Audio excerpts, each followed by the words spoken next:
بسم الله الرحمن الرحيم والحمد لله رب العالمين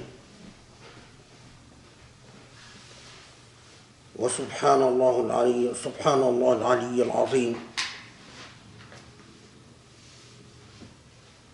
ونشهد أن لا إله إلا الله وحده لا شريك له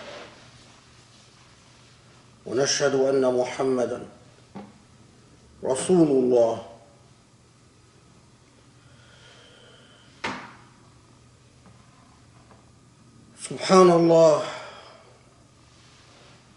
سبحان الله نؤمن به ونستعينه ونستهديه ونستجيره ونستنصره فإنه حقا من هدى الله فلا مضل له ومن يضلله فلا هادي له ونصلي ونسلم ونبارك على الحبيب المصطفى خاتم الأنبياء والرسل أجمعين المرسل رحمة للعالمين وعلى آله الطيبين وعلى أصحابه المختارين وعلى من اتبعه بإحسان إلى يوم الدين. اللهم يا رب نسألك أن تقسم لنا من خشيتك ما يحول بيننا وبين معاصيك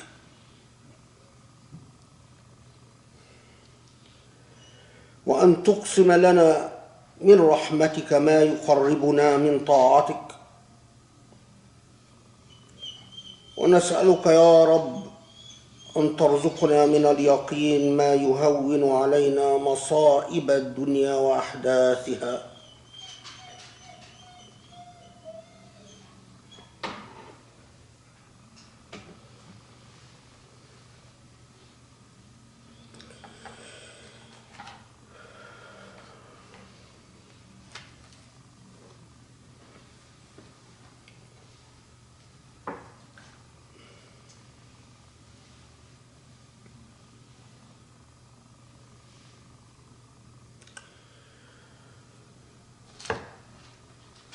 Subhanallah,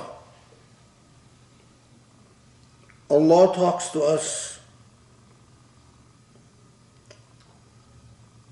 Allah talks to us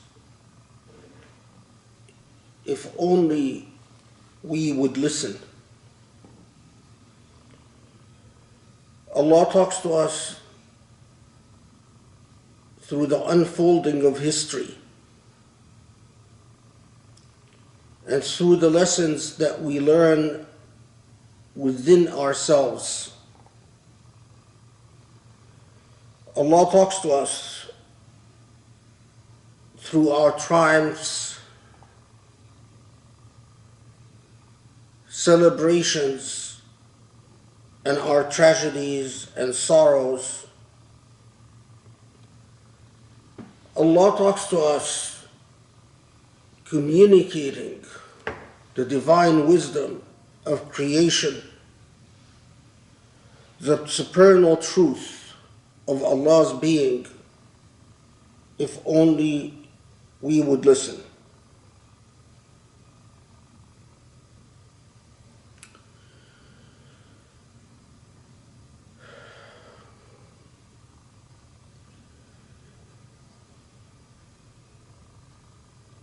Allah talks to us through the revelation, through the Qur'an that has warned us of everything that we experience and are experiencing and will experience if only we would listen.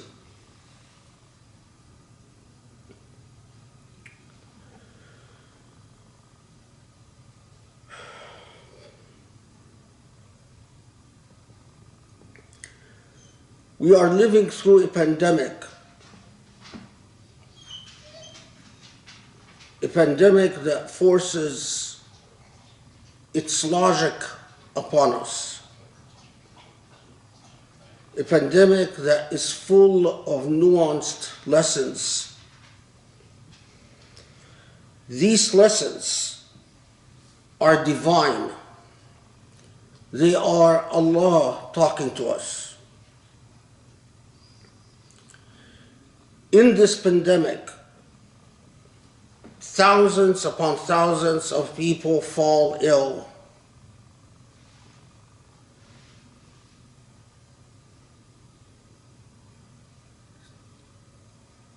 It is impossible to predict who will fall ill and who will not. Most recuperate, and some never recuperate.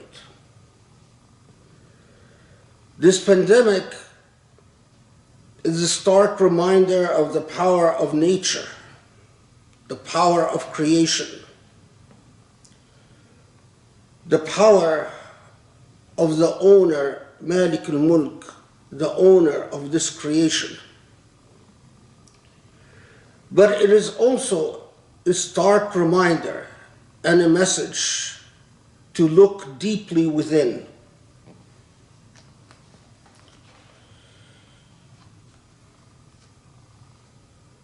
Remarkably,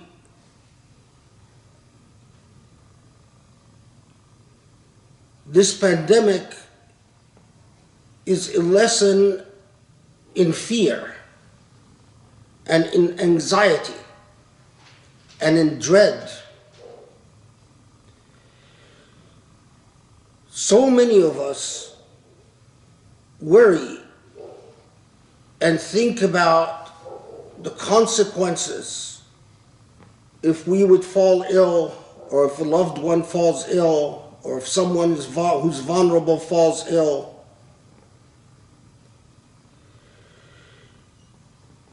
But at the same time, for every Muslim of conscience,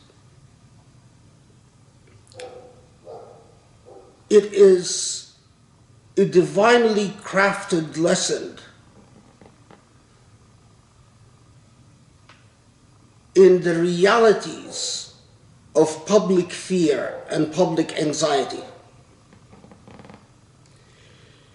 If in the United States we can take logical steps to protect ourselves in this pandemic, if in the United States we can easily do COVID tests, obtain vaccinations, the reality is that millions and millions of people in the underdeveloped parts of the world do not have that luxury, are not in a position to do COVID tests when they need to do them, or to obtain vaccinations when they need to obtain them. And they simply have to live with the Russian roulette of the threat of the pandemic. Again, Allah reminding us of the stark inequities that plague our world. But the lessons don't stop there. It is not just that access to medicine, the availability of medicine is grossly unequal in the world. It is not just that we live in a world in which the reality, regardless of our principles that we enshrine in the United Nations Charter and in the Universal Declaration of Human Rights, the reality is that people, human beings, are grossly unequal.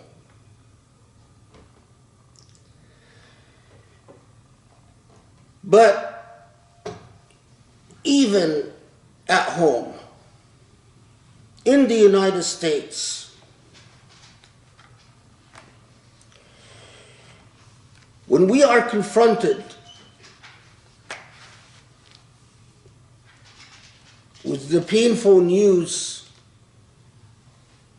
of a fire that breaks out in grossly substandard housing in New York. And it just so happens that the victims of this fire are Muslim. All those who perished in the fire were Muslim. And everything about this fire that broke out in New York, killing 17 or 18 Muslims, or I forgot the number,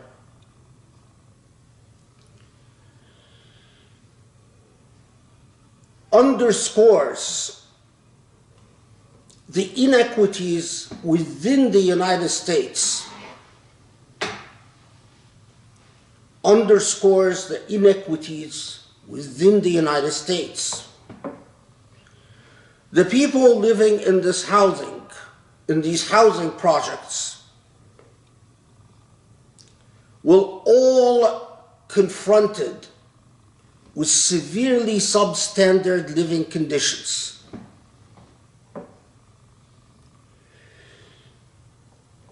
Because of the pandemic,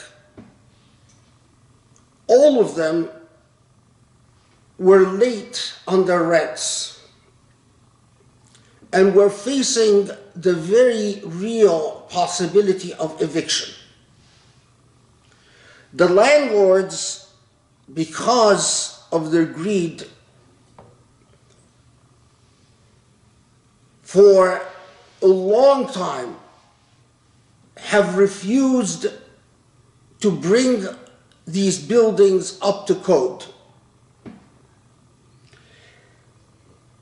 And those who rented the property could not afford to make their living conditions safe or secure.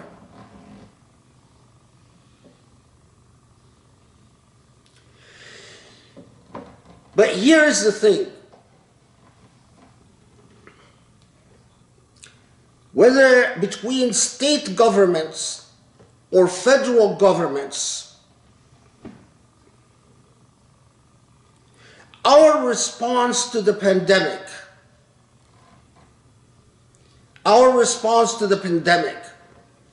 has been largely to focus on the picture of the middle class, the high middle class, and the high class, and to deliberately and purposefully overlook and ignore the way that the pandemic has been impacting the lower classes in our society.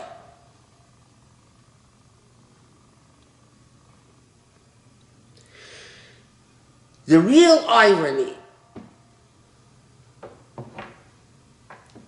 is that as state governments complain about constrained budgets, and as the federal government continues to stall in coming to the aid of the lower classes during the pandemic,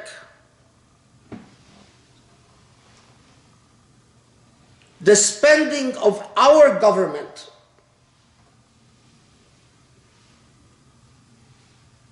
on military affairs and on foreign affairs has not decreased one iota.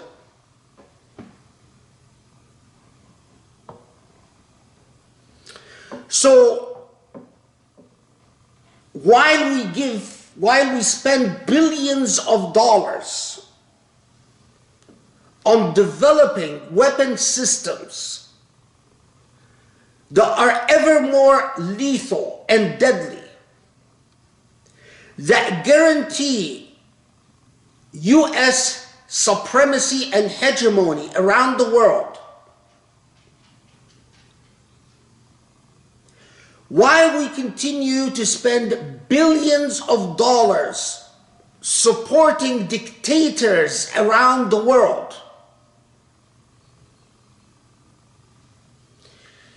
I wish we even spent our foreign policy money justly and fairly, but we don't.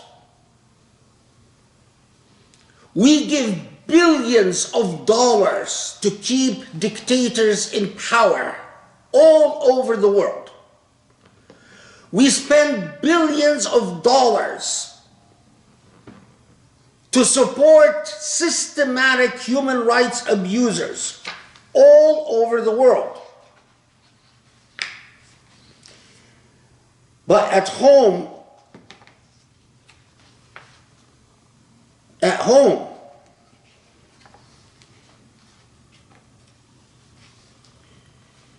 we count our pennies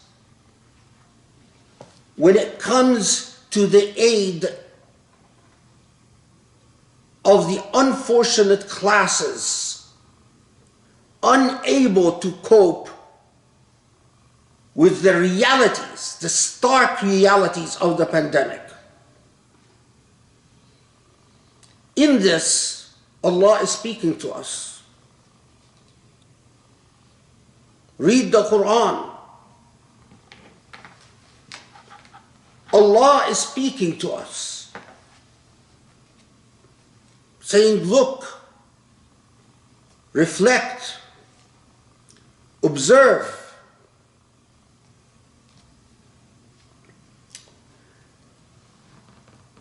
We give the state of Israel billions of dollars.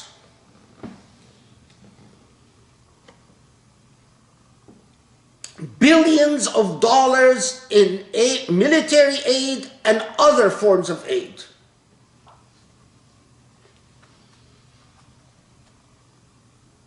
Why? Because Israel serves the national security interests of the United States.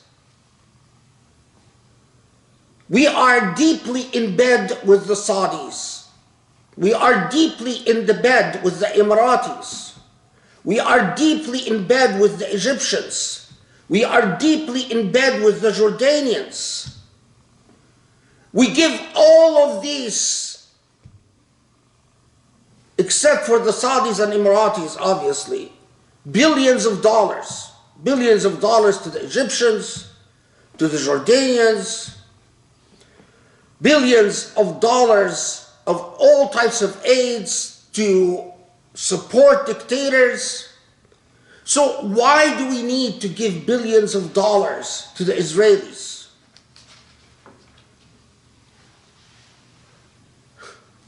The irony here is, regardless of what we spew out about political realism and realpolitik and pragmatism, the reason we give billions of dollars to Israel is purely ideological and religious and, yes, racial. We give billions of dollars to Israel because we don't trust Muslims. We give billions of dollars to Israel because we don't trust Arabs or Persians or Turks. And in our mind, the Israelis are closer to white than any of these people, and closer to Christianity than any of these people. So we don't give billions of dollars to Israel because of pragmatic politics and political interess. We give billions of dollars to Israel because our subconscious, our sense of safety and security, our sense of dread and anxiety feels that as long as Israel is dominant and supreme and untouchable, Israel will neutralize and preempt any possible threat of Muslims coming together and Muslims constituting a coherent political power in the world.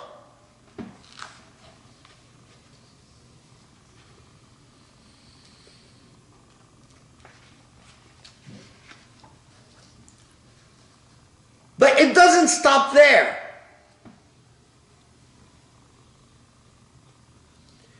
With our ideological bias in favor of Israel at the expense of Palestinians,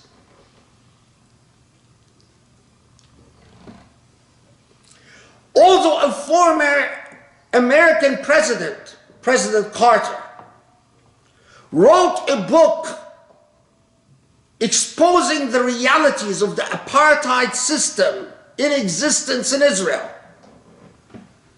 we, because of our ideological bias, were very efficient and adept at ignoring what a former US president, the one who was responsible for the Camp David peace accords, mind you, had to say about the realities in Israel.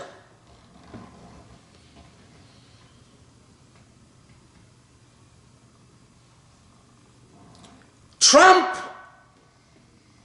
did a grossly and unlawful and illegal act. Israel unlawfully occupied Jerusalem. An act that has been condemned by the United Nations 1,000,000 times.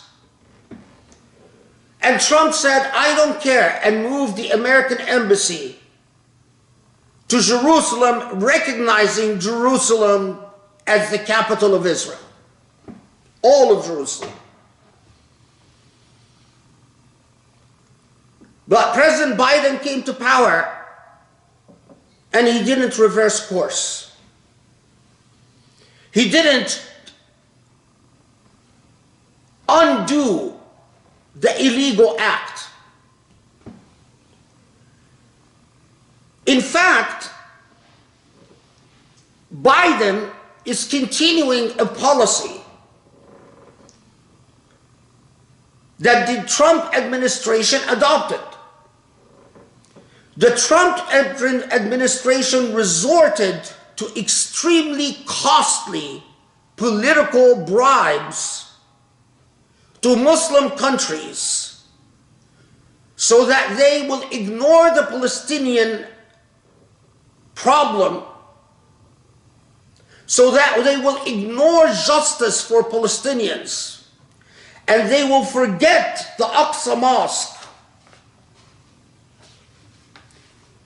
So the Trump administration bribed Morocco, bribed Oman, bribed Bahrain in deals that cost Americans a lot of money. For what? Just so that they will forget about Jerusalem and forget about the Palestinians and put their hands in the hands of the Israelis. Well, the Biden administration is now bribing the Indonesian government, offering the Indonesian governments billions of dollars to join what is known as the Abraham's Accords, which is basically forget Jerusalem, forget the Palestinians, normalize relations with Israel. cost of billions of dollars as we continue to count pennies when it comes to helping the unfortunate in the current economy, when we continue to force people to go back to work, force people to face eviction, force people to face foreclosures, force people to risk the health and well-being of their family, and tell them, we can't afford to help you. But apparently, for ideological reasons, we can afford billions of dollars to the Moroccans, to the Egyptians, billions of dollars in concessions to the Saudis, to the Bahrainis, to the Emiratis, to the Omanis, just so that they will normalize relations with Israel, forget about Jerusalem, forget about the Palestinians, forget about justice, forget about principles. There's money for that. And it is animated not by rational national security interests. It is animated by bigotry and racism. It is animated by a deeply embedded prejudice in the psyche of the American policymaker against an Islam arising. And Israel is our security against an Islam rising, whatever that means.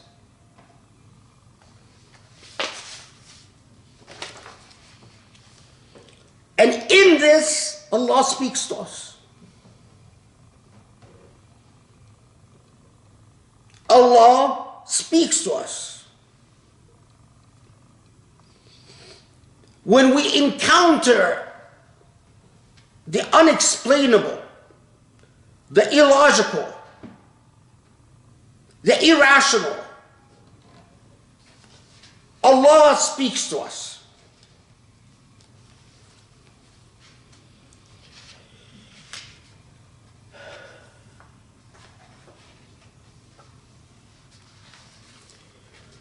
You see,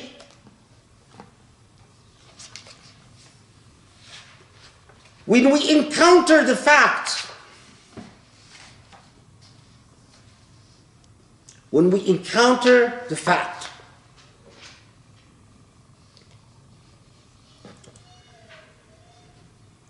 that there is a millionaire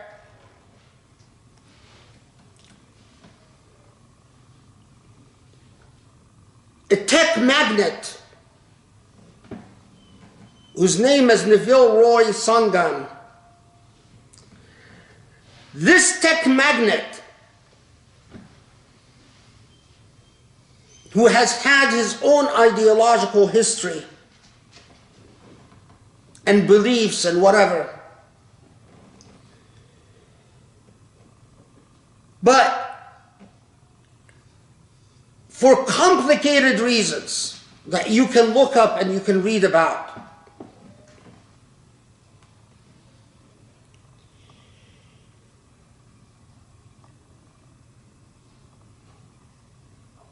this Sangan fellow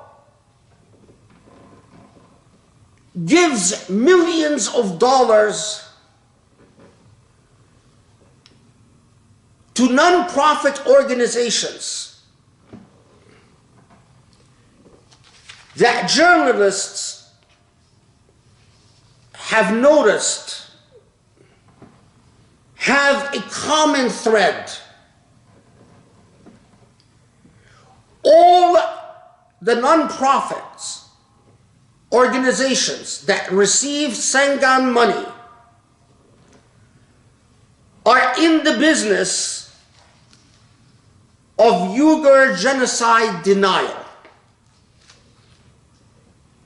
You see, already millions of Uyghurs have been exterminated. That is a fact. There are concentration camps very much similar to the Holocaust. That is a fact. But these non-profit organizations, all recipient of the money of the single millionaire, are now in the systematic business of denying the undeniable, denying the genocide against the Uyghurs, of saying China really doesn't do any of that. Why are we making such a big problem with China? Let's just do good business with China. China is our friend. In the same way that we bribed Muslims to forget Jerusalem and forget the Palestinians, let's bribe Muslims to forget about the Uyghur Muslims. Muslims themselves don't care about the Uyghur Muslims. So what? Who cares? And in this, Allah talks to us. A single non-Muslim millionaire who, according to this article in New Lines magazine, is animated by a weird mixture of leftist ideas, Marxist ideas, and evangelical Christian ideas. A single person that is willing to spend millions of dollars in genocide denial. Why does Allah talk to us? There's no Muslim like Singham. There's no Muslim millionaire out there who can give millions of dollars to non-profit organizations that work on the Uyghur genocide instead of denying the Uyghur genocide. For every non-Muslim millionaire who is willing to spend millions of dollars funding the Islamophobia industry, funding the targeting of Muslims, funding those who fund Israel so that we can forget about Jerusalem and forget about Palestinians and forget about Uyghurs and forget about Muslim dignity and forget about Muslim honor. The Islamophobia industry raises $100 million every 2 years. Where are the Muslim millionaires? Where are the equivalents of this tech magnate? I know a few Muslim millionaires, and they're spending their money on everything but anything that means anything. And what are we talking about in our khutbahs? What are we making a priority in our lives? As we learn the bitterness of fear and dread from the pandemic, do we think about the bitterness of fear and dread for the Uyghur Muslims living in a genocide? Do we draw parallels Do we understand the commonalities? Do we understand the lessons of Allah? Do we listen to the voice of Allah? Because in all of this, Allah is talking to us.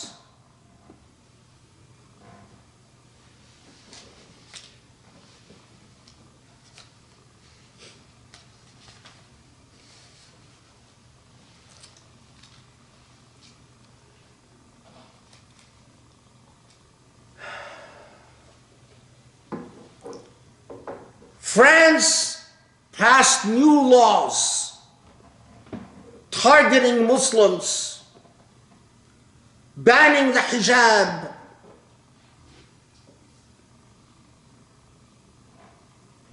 There were Muslims, I'm sure, who told you, why are we making a big deal about Jerusalem? Why are we making a big deal about Palestine?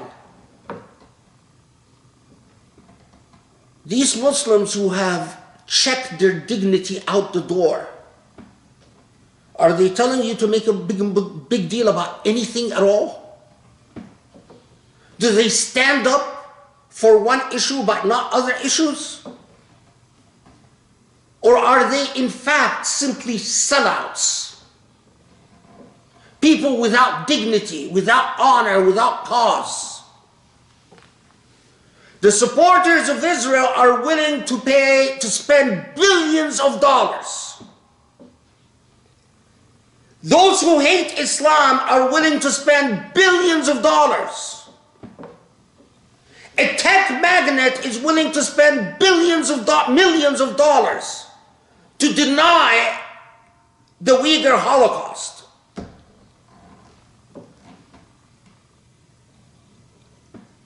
Those who tell you, just get married and raise your children, what are they willing to spend? What are their priorities? The hadith in Bukhari? The hijab? In this, Allah is talking to us. Do you listen? Do you reflect? Do you ponder?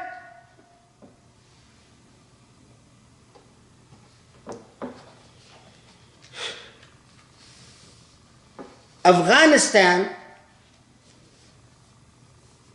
in this pandemic,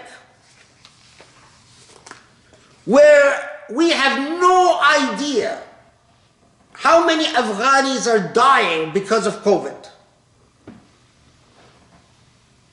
Hundreds, thousands, no one knows. And you know what? No one cares. The entire population of Afghanistan right now is confronting starvation.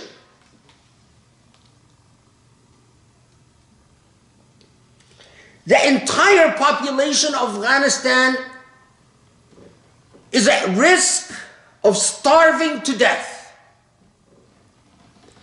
Why?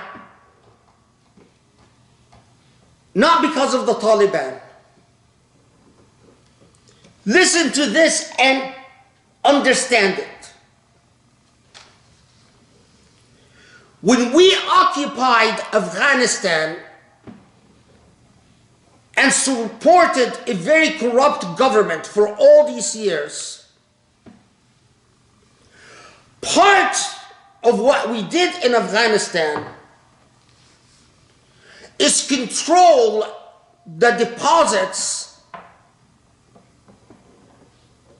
of the central banking system in Afghanistan.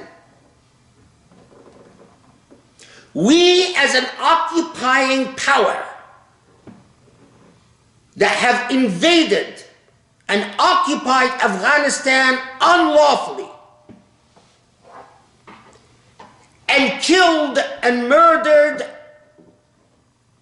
untold numbers, leave alone imprisoned and maimed and wounded and injured.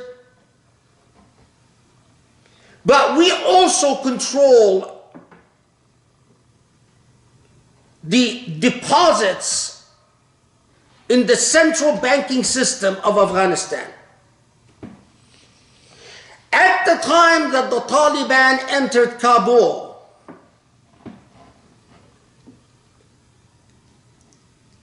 the Central Bank of Afghanistan owned about $9 billion. But because we are the occupying power, it is not the Afghani Central Bank that controlled the $9 billion, but we did, the US did. And upon the Taliban entering Afghanistan, we froze the assets of the Central Bank of Afghanistan and refused to release any of the $9 billion. As a result, the Afghani economy collapsed. People could not withdraw money from the banks. Afghanistan had no foreign hard currency anymore. And we continue, the Biden administration continues to hold on to the assets of Afghanistan, the money that belongs to Afghanistan,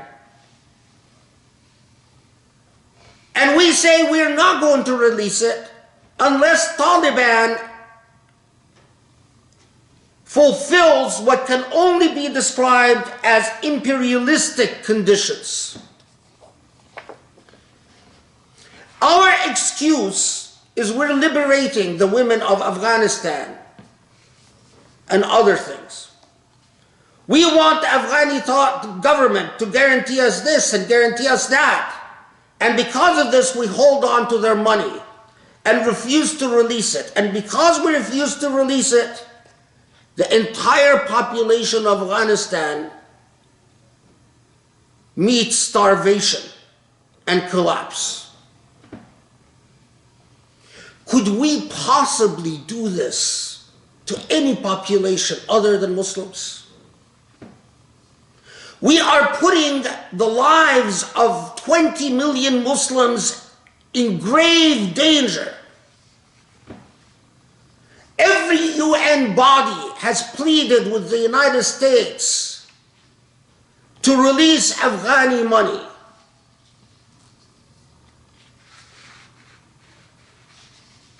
And the Biden administration remains in gridlock here back in the US.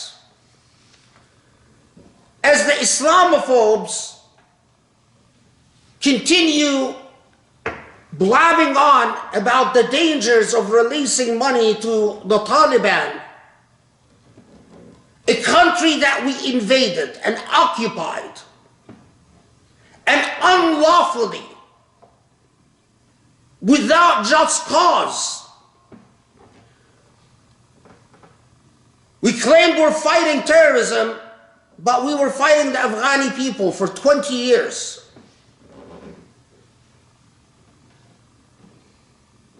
Refusing to be held accountable for who we killed in Afghanistan and who we maimed and who we injured.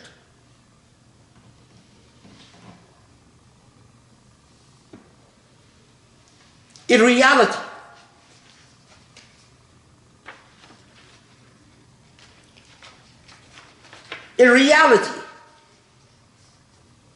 now here's the thing. If you are in Afghanistan threatened by the pandemic, but too poor to do anything about it, you know your economy has collapsed and your family is starving and too poor to do anything about it, I am sure it crosses your mind, maybe Muslims in the United States will exert political power to come to our aid. Maybe Muslims in the United States couldn't do anything about Jerusalem or about Palestine. Maybe Muslims in the United States couldn't do anything about the Uyghur Holocaust. Maybe, but surely this is Afghanistan and it is their government that is causing this famine. I'm sure Muslims in the United States will do something about that and come to our aid. They have no idea about Muslims in the United States. Muslims in the United States love building mosques.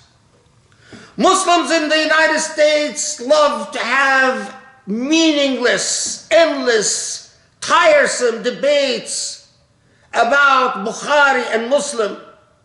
Muslims in the United States love to go on and on about hijab and veiling and other nonsense. Muslims in the United States love to label someone liberal, progressive, doctrinal, non-doctrinal. Muslims in the United States have everything in their empty heads but what matters. And in this, Allah is talking to us. In this, Allah is talking to us. Will we listen? Will we reflect? Will we ponder? Will we comprehend? Muslims in the United States listen to Hamza Yusuf and the Islamic Center of Southern California, who tells them, forget about standing up for anything. Forget about standing up against tyrants. Forget about standing up against dictatorships. Forget about standing up against human rights violators. Forget about standing up for Jerusalem. Forget about standing up against Israel. Forget about doing anything that means anything.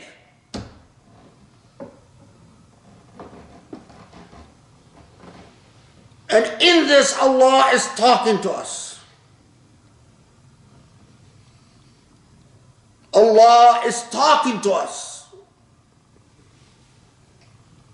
You see, when Allah allows for a voice to come around that throws our contradictions right in our faces, to shame us, to embarrass us, to get us to reflect and ponder,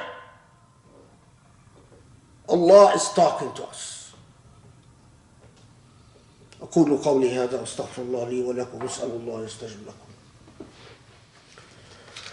بسم الله الرحمن الرحيم الحمد لله رب العالمين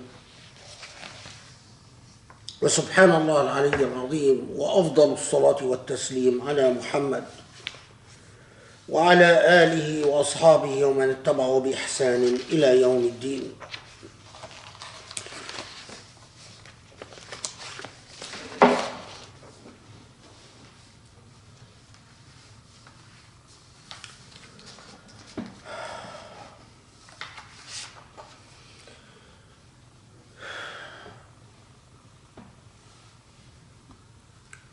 Yes, this is the reality. The reality is that all these people who died in a fire in New York didn't have to live in the conditions they lived in. Their lives didn't, all these children that died in this fire didn't have to die. All these people who lost their businesses and had their homes foreclosed on didn't have to lose their homes. Our government has lost the sense of priorities a long time ago. Our government will spend billions and billions of dollars on the military. will give billions of dollars to dictators and human rights abusers, will give billions of dollars for an archaic and antiquated ideological battle, billions of dollars on the war against Islam and on supporting Israel and on denying the rights of Palestinians and on stealing Jerusalem. Billions of dollars. As I said, billions of dollars to Indonesia, just so Indonesia can normalize with Israel. All of this comes out of the pockets of the American taxpayer. All of this is done, and the media is happy to ignore it.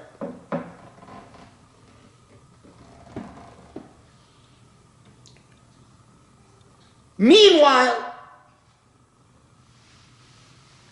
billions of dollars that could go to help the needy and those who truly need it in the pandemic, to keep their family safe and to take care of their families. But meanwhile, millionaires spend billions of dollars, millions and millions of dollars to wage a crusade against Islam. Millions of dollars to deny the Holocaust against the Uyghurs in China. And Muslim millionaires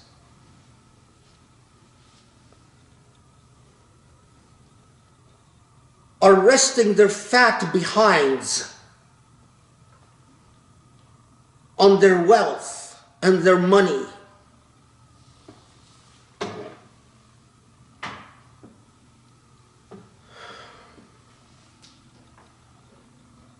And of course, they want to pretend that Allah is telling us in the midst of all of this,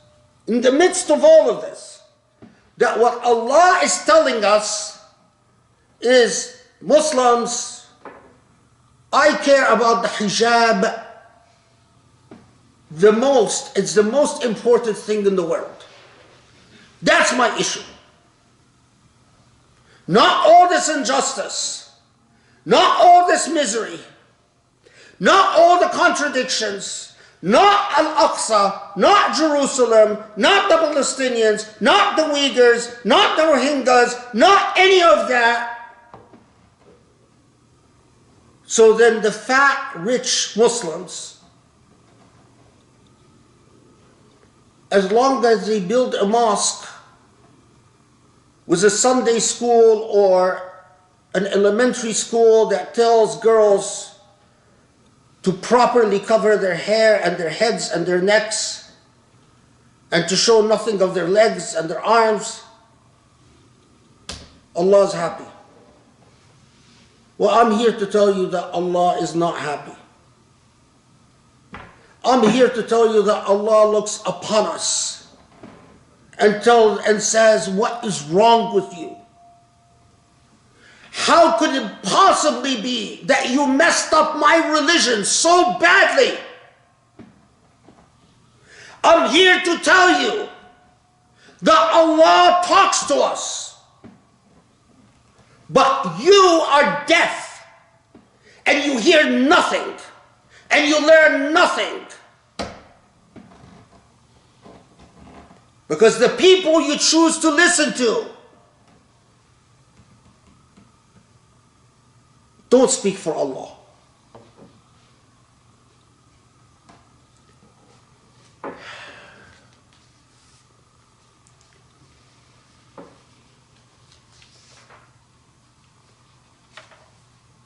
There is an organization, respectable organization known as Genocide Watch. Gregory Stanton, who's the president of this organization, accurately predicted the Rwandan genocide before it took place. The president of Genocide Watch, analyzing the data of social media, warned the world that a genocide was about to take place in Rwanda before it happened. The same organization, Genocide Watch, and Gregory Stanton, analyzing social media data, warned about the Rohingya genocide before it took place. Well, Gregory Stanton is now warning of a genocide against Muslims that is about to explode in India. Not just Gregory Stanton, but the Holocaust, the US Holocaust Museum, also warned that they believe a genocide against Muslims is about to explode in India. And actually, it doesn't take someone like Gregory Stanton to see that. Indian social media and even official media is full of incitement against Muslims. Attacks against Muslims are a daily occurrence in India. What the Indian forces continue to do in Kashmir is criminal. Indian conspiracy theories about love jihad, exactly the same Islamophobic garbage that we've heard before the Bosnian genocide, that we've heard before Rohingya genocide, that we've heard in China before the Uyghur genocide.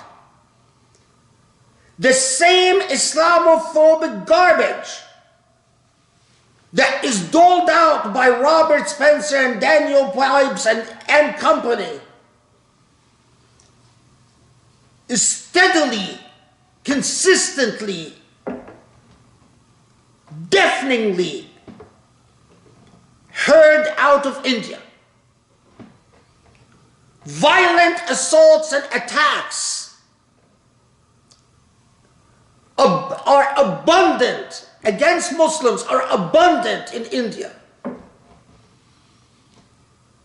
And let us remember, the person who sparked all of this is India's President Modi, a Hindu fanatic nationalist. No one talks about Hindu terrorism. Of course, we don't traumatize Hindu children by forcing them to grow up on the defensive about their religion and about their culture. We do it only to Muslims. But a genocide against Muslims is about to break out in India. So we sold out Palestine, we sold out Al-Aqsa Mosque, we sold out Jerusalem, we've sold out the Rohingyas, we've sold out the Uyghurs, we've sold out the Bosnians.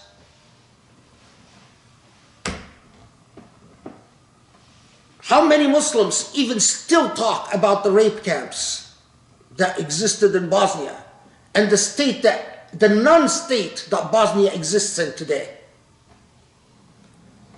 And by the way, the United States is concerned about the reoccurring of a genocide in Bosnia.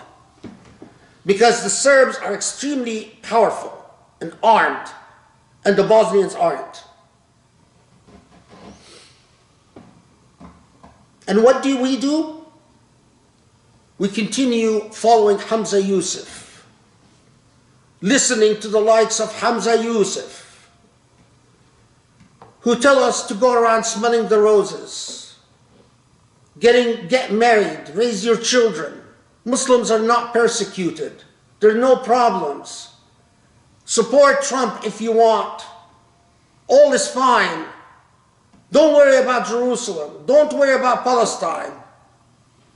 After all, let's not forget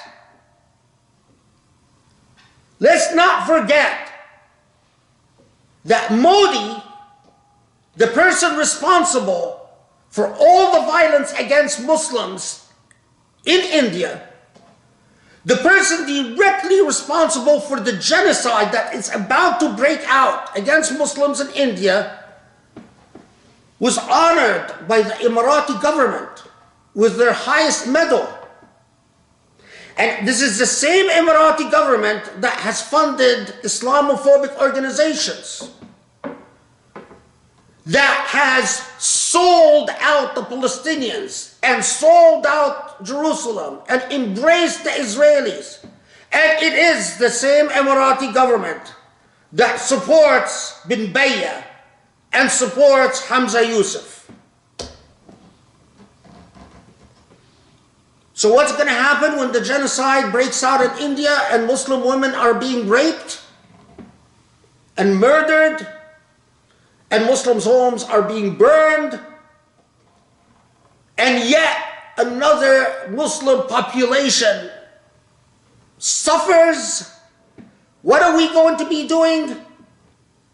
We're going to be building Islamic centers, fighting about how women are partitioned off in our centers, making sure that women can't see speakers on Sunday events, making sure that we underscore the doctrinal position on hijab and veiling and the awra of women and the awra of Muslim voices, etc., etc. That's what we're going to be doing.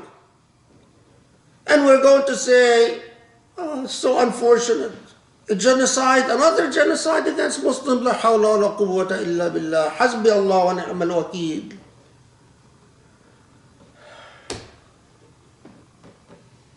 And in this, Allah is speaking to us, to those who have reason and have a brain, and to those who listen. Allah speaks to us through the us, through ourselves.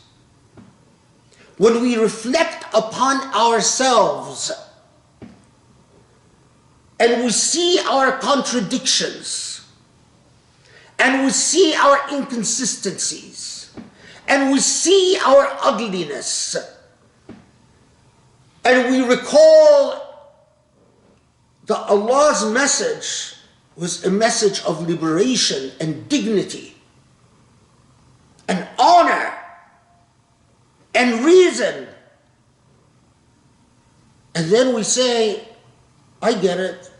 Allah, you are angry at us. Angry. Angry because we made you angry. I must immediately change the way I think, change my priorities, change my values.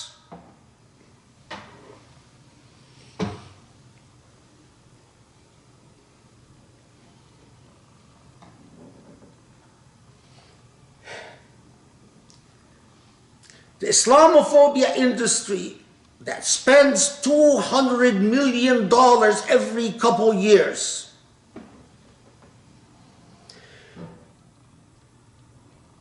the Holocaust against Uyghurs in China, the apartheid system against Palestinians in Palestine,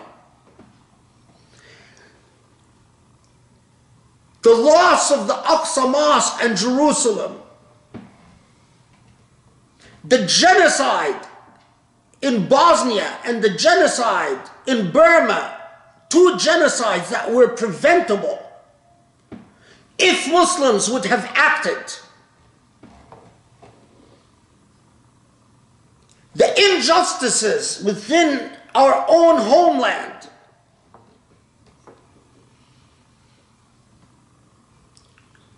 so many of our children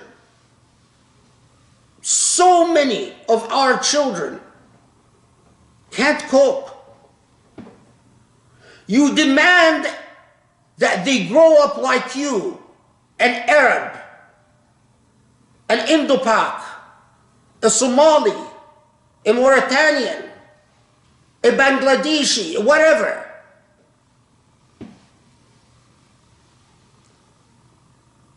But the Islam they hear from you doesn't make sense to them, doesn't fill them with a sense of pride and dignity. The Islam they learn from you, what you tell them God is saying, the way God is speaking, doesn't give them that sense of selfhood. So their sense of selfhood is compromised and defeated and broken. They want to be accepted by their peers. They want their society to respect who they are. But they're confronted with a society that doesn't respect them, doesn't validate them. And they're confronted by parents who are oblivious to their plight, as they are oblivious to the plight of Muslims every place and everywhere. And as they are oblivious to their own inner plight, because their parents have learned to lie to themselves and to live a schizophrenic existence. So those children, a good percentage of them, a very high percentage of them, grow up either denying that they're Muslim. My parents are Muslim. I'm of Muslim origins. Or resort to alcohol or drugs or suicide or all of the above. They live on the margins of the margins because, like every ugly reality in our lives, as Muslims, we don't talk about them. We don't include them. We don't reach out to them. And they suffer. And we are going to be held responsible for the silence, the conspiracy of silence that surrounds their suffering. We are going to be held responsible for their marginalization and the otherness that they experience. And in this reality, Allah also talks to us. Yes, I hear Allah saying, look at the people on the margins. Look at those who have been othered. Look at those who have been marginalized. What do you stand for as a Muslim? Who is your Muslim brother? Who is your Muslim sister? Do you live a purposeful, ethical, moral, meaningful life? Or do you exist in inconsistencies and in incomprehensibilities? That's how Allah talks to me.